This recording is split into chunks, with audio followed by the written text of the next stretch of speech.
Hello my lovelies, welcome back to my channel रैमलिंग कन्या। मैं हूँ सौंदर्या पाठक। अब क्योंकि मेरा वीज़ा इंटरव्यू हो चुका है और मेरा वीज़ा भी मिल चुका है, तो मुझसे बहुत सारे लोग पूछ रहे हैं कि आपने कौन कौन से क्वेश्चंस के लिए प्रिपेयर किया था और आपसे क्या क्या पूछा जा सकता है। तो इस वीडियो में मैं ये डिस्कस करूँगी कि मैंने कौन कौन से क्वेश्चंस के लिए प्रिपेयर किया है और एक लिस्ट ऑफ क्वेश्चन जो सब लोगों को प्रिपेयर करना चाहिए। मोस्ट कॉमनली आस्क्ड क्वेश्चन होते हैं यूएस वीज़ा इंटरव्यू के लिए। तो इस वीडियो में मैं आपको वो क्वेश्चन भी बताऊँगी और मैं आपको ये भी बताऊंगी कि मैंने क्या प्रिपेयर किया था, कैसे उनका स्ट्रक्चर बनाना चाहिए अपने बैकग्राउंड के हिसाब से। So let's get started. First question is why USA. अगर आपसे फर्स्ट क्वेश्चन पूछा जाता है वाई यूएसए का, तो आप अपने कोर्स के बारे में और आप कौन सी यूनिवर्सिटी में जा रहे हो वो ही बताओगे। तो अगर वो मुझसे पूछेंगे तो मैं बोलूँगी कि I am going to US to pursue my masters in engineering management at Duke University. पर अगर आपको पूछा जाता है why USA after a couple of questions, तो आप तभी आंसर नहीं दोगे। तब आप बोलोगे कि आपको यूएस क्यों जाना है, ये कोर्स कहीं और क्यों नहीं कर सकते हो, आप इंडिया में या फिर कोई और कंट्री में क्यों नहीं कर सकते। तो आपको उसके बारे में बताना है। तो ये कॉन्टेक्स्ट भी ज़रूरी है कि आपको कब ये वाई यूएसए का क्वेश्चन पूछा जाएगा। फर्स्ट है कि आपको थोड़े 2-3 क्वेश्चंस के बाद पूछा जाएगा। अगर मुझे 2-3 क्वेश्चन के बाद वाई यूएसए बोला जाता तो मैं ये जवाब देती, for engineering management US provides a unique blend of technical and managerial coursework which is really hard to find elsewhere, and it has a strong focus in practical applications. There is an international learning environment where students from different backgrounds come to learn and study, which will give me a global perspective when I come back to my home country after graduation. इस answer में अगर आपने notice किया हो, मैंने work कहीं पे भी यूज़ नहीं किया है, मैंने लर्न और स्टडी यूज़ किया है, ताकि इंटरव्यूअर को ये ना लगे कि हम बस यूएस जा रहे हैं क्योंकि हमें वर्क चाहिए। हम लोग को बताना है कि हम पढ़ने जा रहे हैं। मैंने एक और चीज़ बोली है, I want to come back to my home country after graduation. So इससे एक होम टाइप पता चल जाता है। आपको पहले ही आप बता रहे हो कि okay, after graduation I want to come back and I don't want to stay there and work. अगर आपका है भी कि आपको वहाँ पे जॉब लेनी है, आप इंटरव्यूअर को नहीं बताते हो कि आपको वहाँ जाके जॉब लेनी है, आपको ये बोलना है कि you have to come back. अगर आपको इंटरव्यूअर डायरेक्ट पूछ रहा है do you plan on working there, तो आप डायरेक्टली उनको नो नहीं कहना, क्योंकि दे ऑल्सो नो दैट हम इतना ज़्यादा पैसा खर्च करके उधर जा रहे हैं तो हम लोग काम कर सकते हैं। तो आप उनको बस ये बोलिए कि if given an opportunity I would love to work there, but my end goal remains to come back to my home country and work. Now the next question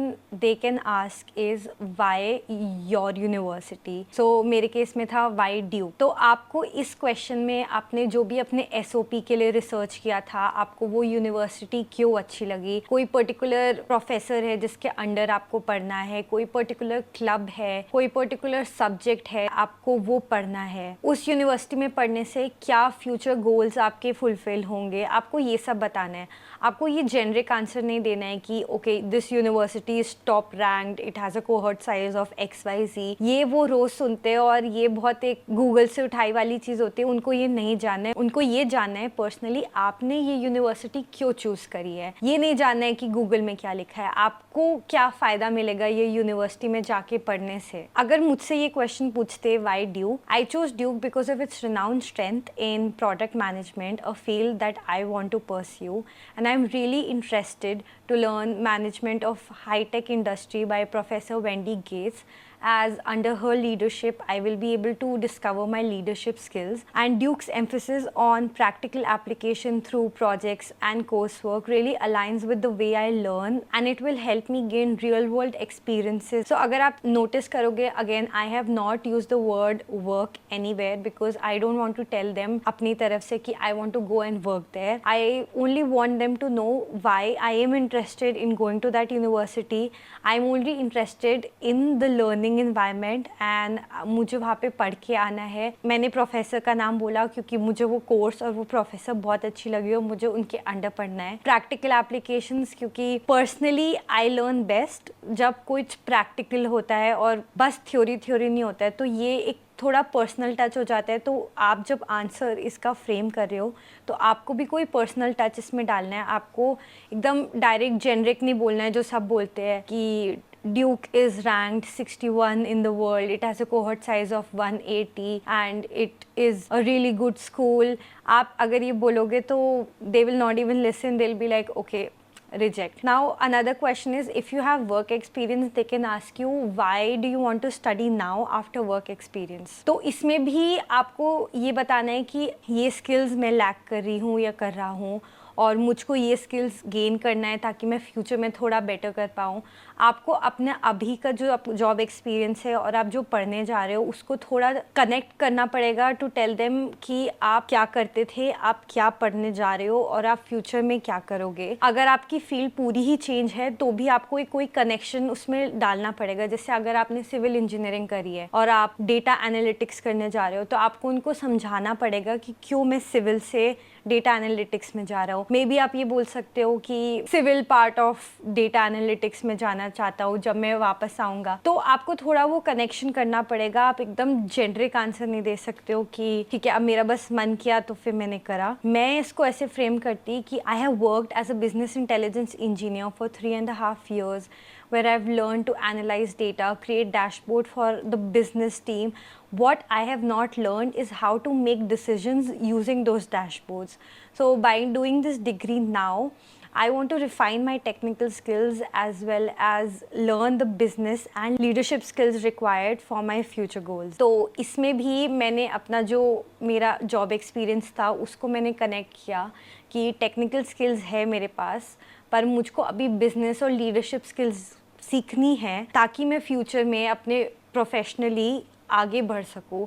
तो like that's how you connect it. Next is what's after graduation. तो इस question ये थोड़ा trick question है. आप उनको directly ये नहीं बोल सकते कि after graduation I want to find a job in the US and work there. Even if it's your plan, don't say that. आप उनको ये बोलो कि ग्रेजुएशन के बाद I want to come back to India, I want to work in XYZ company in a XYZ role. इसमें भी आपको थोड़ी रिसर्च करनी पड़ेगी कि आपको कौन से रोल, आपको पता होना चाहिए कि आप कौन से रोल में आना चाहते हो. आप कुछ कंपनीज़ के नाम बोल सकते हो कि आपको आके अमेज़ॉन में काम करना है, आपको आके एक्सेंचर में काम करना है. आप ये भी बोल सकते हो कि आप वापस आके अपनी सेम कंपनी ज्वाइन करने वाले हो इन अ डिफरेंट रोल. कि आप सपोज अभी डेटा एनालिस्ट हो, आप पढ़ाई के बाद प्रोडक्ट मैनेजर बन रहे हो तो आप ये बोल सकते हो कि right now I am a data analyst in XYZ company. After graduation I plan to come back and join the same company as a product manager. So आप ये बोल सकते हो. अगर आपका कोई फैमिली बिजनेस है तो आप ये बोल सकते हो कि I plan to come back and join my family business in a XYZ role और XYZ designation. अगर ये मुझसे पूछा जाएगा, मैंने ये प्रिपेयर किया था, I will come back to India and join my family business in a leadership role. मेरे लिए ये थोड़ा इजी था क्योंकि मेरी फैमिली बिजनेस है तो मैं ये बोल सकती थी. आपको अगेन अपने रोल के हिसाब से देखना पड़ेगा. अगर कोई ऐसी चीज़ है जो लैक करती है इंडिया में तो that's a very good thing. आप बोल सकते हो कि India is growing in this particular technology and once I graduate I want to come back and work and expand that technology or something like that. कि आपको उनको basically believe करवाना है कि आप वापस आके you're going to do good for India, for your home country. Now this next question is very important and बाकी सारे questions अगर पूछे या नहीं भी पूछे ये question ज़रूर पूछा जाता है. How are you going to fund your education? तो इसमें बहुत straight forward answer है. इसमें कुछ prepare करने का नहीं होता है क्योंकि या तो आपने लोन लिया होता है या तो आपका पर्सनल फंड होता है या तो लोन और पर्सनल फंड का कॉम्बिनेशन होता है. अगर आपने लोन लिया है तो आप बस बोल सकते हो I have secured a loan for XYZ amount from XYZ bank. If your parents are sponsoring, my parents are going to fund my education and they have a saving of XYZ amount saved for my education. And अगर आपका loan और personal है तो आप दोनों बोल सकते हो I have secured a loan for XYZ amount and we have family savings of XYZ amount. और इसमें ये भी अगर आपके पास कोई स्कॉलरशिप है, अगर आपकी यूनिवर्सिटी ने आपको कोई स्कॉलरशिप दी है तो प्लीज़ वो भी मेंशन करना. तो फॉर एग्जांपल अगर मैंने लोन लिया है और मेरे पास पर्सनल फ़ंड भी है और मेरे पास स्कॉलरशिप भी है तो मैं बोलूँगी कि I have secured a 50 lakh loan from SBI. We have personal savings of 50 lakhs and I have also secured a scholarship from the University of $3,000, तो आप ये अमाउंट्स डाल दो. तो this is a very straight forward question that you can answer. Now these were the questions जिसमें आपको थोड़ा context चाहिए था, इसलिए मैंने अपने हिसाब से आपको जो मैंने प्रिपेयर किया था उसके हिसाब से आपको कॉन्टेक्स्ट दे दिया. I hope like this was useful. If it was, please give it a like. And I'll just tell you a few questions जो वो लोग पूछ सकते हैं, जो आप प्रिपेयर कर सकते हो. ये ज़्यादा कठिन नहीं है. तो पहला question is how many universities have you applied. अगर ये आपसे पूछते हैं, आप बस नंबर बताना और फिर पूछना do you want me to name them. If they say yes, you name them. If not, just leave it like that. They can also ask you how many admits did you get, so you tell them जितने भी आपके admits है, you can tell them. They can also ask you why you chose X university over Y university. इसमें भी आपका research काम आएगा. जब आपने why this university के बारे में prepare किया है, तो आप तभी इसके बारे में भी प्रिपेयर कर सकते हो. Why you are choosing this university over the other one. Now the next one is why should I grant you your visa. So आपको बस उनको बताना है कि why you are a good candidate, you have worked very hard to be where you are and now you need this degree to go to the next level professionally. So आप इसको भी बहुत पॉजिटिव वे में frame करिए. ये मत करना कि if you don't grant me this visa this will happen. Make it very positive. Why you are a good candidate to go there and study. Another question is what will you do if I reject your visa. तो इसमें भी आप इस बिल्कुल negative मत करना. आप बोलना I totally understand officer. If you reject my visa, I will look back at this interview and my application, see what went wrong and I will apply again because my intent to study at this university remains the same. ये मैं बस बता रही हूँ कि जो मैं अगर मुझसे बोला जाता है तो मैं ये बोलती.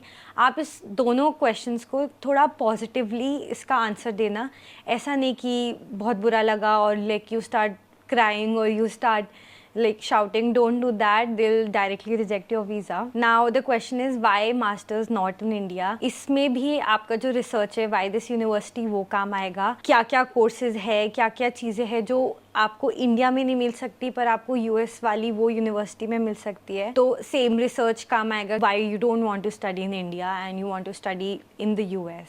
अब इसके बाद वो पूछ सकते हैं what do your parents do. This question generally comes after how are you gonna fund. तो आप बताओगे कि okay my father works as this this this with income of this this this. And आप इसमें ये भी इंक्लूड करना अगर आपकी कोई प्रॉपर्टी है, आपका कोई बिजनेस है, तो अब उसके बारे में भी मेंशन करना. My father works at X company in a Y role and he also has assets worth Z amount.